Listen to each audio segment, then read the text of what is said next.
Hey friend, thank you so much for tuning into Funhead TV today. In today's episode, we are continuing to kick some serious butt on Booker T's super sick tight Targa. Tight, yeah! Let's go ahead and get right into it. Rippin', tearin'. The rippin' and the tearin'.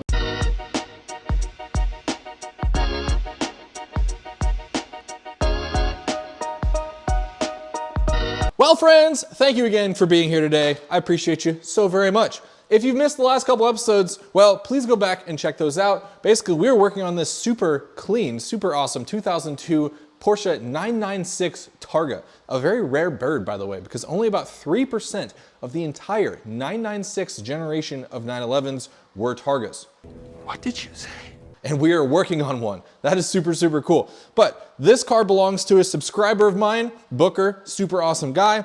We are doing basically a minor mechanical restoration on this vehicle wherein we are just going ahead and refreshing just a lot of the things that tend to go bad or start to become problem items as these cars age. And this thing, it is aging. It is 23 years old. However, it only does have 47,500 miles on the clock. That being said, age does become the bigger factor with a lot of these cars, and it has done so with this particular vehicle. So, engine is out. We are just tackling a lot of the things that tend to age on these things. Aging rubbers and plastics in the form of gaskets and seals, of course, intermediate shaft bearing, and of course doing things like timing chain tensioners while we're at it, etc., etc. But that is not all. We are doing a lot of the while you're in theirs as well. Basically a lot of the things that are back in the engine room that you cannot normally do when the engine is inside of the car. So we have a very, very long laundry list of things we have yet to do. We need to start jumping in and knocking those out. But by the end of this episode, we will have this engine and transmission completely reassembled, remated, and ready to go back up in this car. But before we even get there, oh boy, we've got to do a lot. So let's go ahead and get into it. Well, all right, we're gonna go ahead and kick off activities for today back in the workshop area. As you can see, we've got the transmission up on the workbench here, and we're gonna go ahead and replace the transmission mount.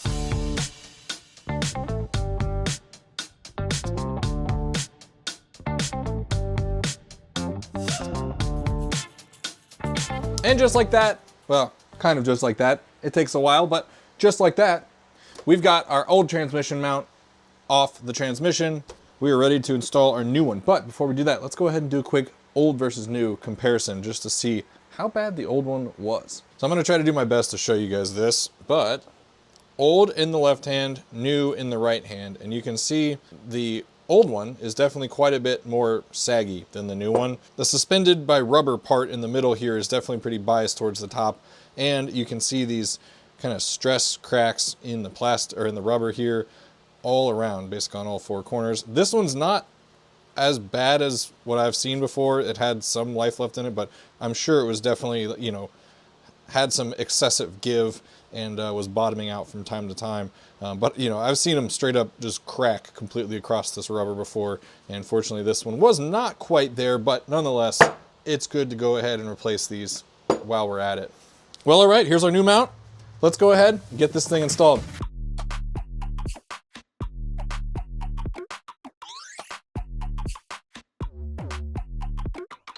Brand new transmission mount, done, dusted, check.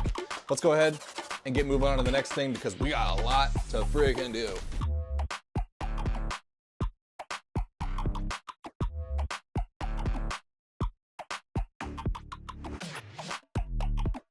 Ooh, buddy. Wow. We just popped off 1, 2, 3, 4, 5, 6 cans of brake clean in about 20-ish minutes. Nonetheless, a very necessary task. I hope you enjoyed that little bit of very satisfying time-lapse footage of me cleaning up the cylinder heads and engine block a little bit. But of course, we've always got more to do. That was just the tip of the iceberg, to be completely honest, but I just wanted to get a couple of the main kind of oil slick areas because, yeah, these failed PCV system seals really did a number on the cylinder heads in either corner of this engine. It was pretty nice and satisfying to go ahead and get those cleaned up, but boy, is there a lot of freaking brake clean fumes in the air right now. Whew. You know what they say on those cans? This product is known by the state of California to cause like 487 different kinds of cancer. Well, after spraying as much as I just did, I'm probably just that many kinds of cancer just personified. That, like I said, is just the tip of the iceberg. That entire table of stuff right there has so many different things on it that we need to run through the parts washer. I'm gonna take a lot of time doing that, which I'm not gonna film because it's gonna be about as exciting as watching Martha Stewart put on her socks or something. I don't know. Actually, there's probably some corner of the internet that would be pretty into that. Anyway, I'm gonna go ahead and do that. And then actually once that's done, we can really start to put the top of this engine back together. Pretty exciting. Making progress, people. We're making progress.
The inside of this bell housing was positively disgusting because of the suspected dual mass flywheel failure that had happened inside of this before. When those go bad, all of the grease explodes up and inside of the bell housing, and there was so much grease. Obviously this thing's not, you know, dinner plate clean, but it doesn't have to be. I just wanted to get the majority of this grease out of there, and it is worlds better than what it was. All right, so there's one last little bit of cleaning that I do want to go ahead and take care of before we start putting things completely back together, and that is the sump.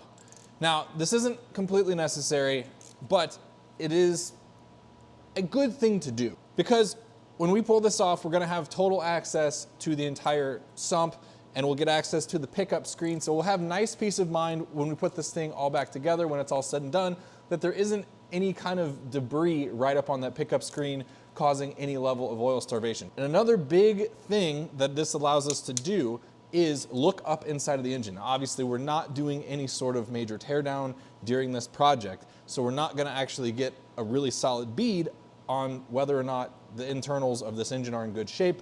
Obviously, we just sent out an oil sample to Blackstone for analysis, but that's just, you know, that's just telling us what the metal counts are inside of the oil.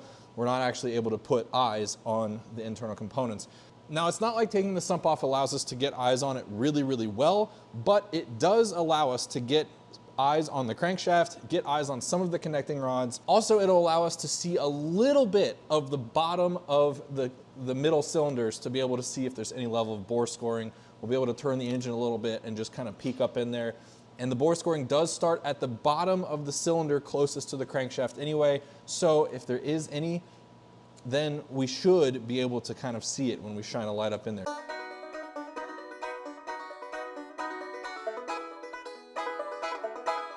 All right, just got the sump down, and here it is sitting in my parts washer. Don't mind this, it's just a little drain pan with some gasoline in it. Gotta clean up these brushes. So let's analyze the inside of this really quickly. So other than the oil being kind of dirty, I would not say there's any kind of concerning things going on here. No big bits of timing chain guides or metal for that matter. One kind of weird thing is this right here, these are a bunch of fingerprints. Those are not my fingerprints. So clearly someone has been in here in the past, and those have survived the test of time and heat and everything. So that's kind of interesting. There's a couple more when you look around. But anyway, obviously we'll go ahead and get our sump pan cleaned up in the parts washer to get that thing looking brand spanking new. Nothing concerning there though, so that's good. Check. Let's go ahead and look up into the engine now that we've got our sump cover off. Alrighty, well, here we are at the sump, looking up inside of it. First things first, we see our oil pickup here, and looking at our screen, we don't see anything, any bits of anything up in that screen, so that's a very good sign. Yet again, an indication that, well, there's nothing breaking apart large enough to get caught in this screen or to get deposited onto the sump plate as well. So, you know, we're not seeing any debris, and that's a very, very good sign. Taking that a step further, and I've tried to show this on camera already, but I've been failing to do so, so you just have to take my word for it. And right now, if the light was behaving, you'd be able to see that we're staring right at a connecting rod and right at the crank.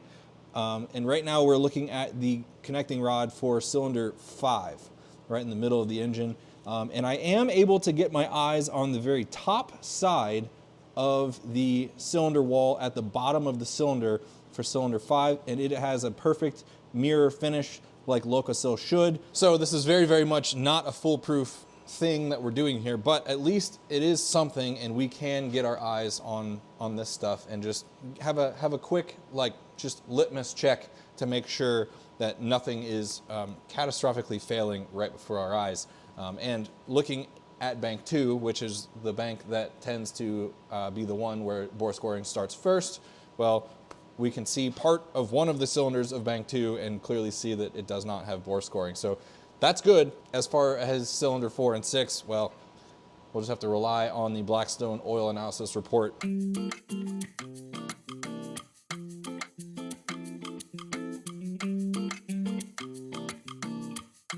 Well, we back, baby. Off camera, just now, I went ahead and put some brand new injector O-rings on our injectors, also clean those puppies up a little bit. Those things are ready to rip. Also went ahead and resealed the sump, which means we can start putting the rest of the engine back together so that we can complete this topside engine service, which is very exciting because, well, that's the meat and potatoes of everything that we're doing, all these gaskets and everything, as you guys well know by this point. So, being that as it may be, is R. Let's go ahead and start putting this engine back together.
Well, there she is, folks. The upper engine job is complete. Everything is back in place, torqued down, all the parts and pieces put just so, and that's why it's such a time-intensive job. Lots of individual parts and pieces and gaskets and things and torque specs and what have you. All of that needs to go back together just right in order for this thing to run perfectly and reliably down the road for many, many years and miles to come. And look at it. That's exactly what we've got here. But hey, that's very exciting because that means that this entire engine as a unit is ready to be taken off this engine stand and mated back up with the transmission sitting right over there and then put back up into this car. Does that mean that this engine is completely refreshed and ready to rip? Does that mean that this here tight Targa is going to be ripping down the road very, very soon? Yes! Unfortunately, that is where we're going to stop today. But hey, don't be sad. Just because we're ending the super exciting stuff in today's episode doesn't mean we don't have super exciting stuff coming down the pipeline, because in next week's episode, we're going to get this here engine and that third transmission put back up in that car, and we're going to take this thing for its very first test drive as a 23-year-old vehicle with a minorly mechanically restored powertrain. I love the feeling of just keeping these old girls on the road for many, many years to come. It warms my soul. So anyway, with that, you definitely don't want to miss it. So please do me a huge favor and hit that subscribe button so you don't miss super awesome Fun Ahead TV content coming down the pipeline to you every single week. Get pitted, so pitted. And please go ahead and hit that like button. It helps my channel out massively and helps suggest my videos to other people who might also enjoy this content. So thank you all so much for being here today. I appreciate each and every one of you. Yes, you, I'm looking right at you, and I will see you all, hopefully, in next week's episode. Later. Rippin', tearin'. The rippin' and the tearin'. Tight, tight, tight, tight, tight, tight, yeah, yeah, yeah.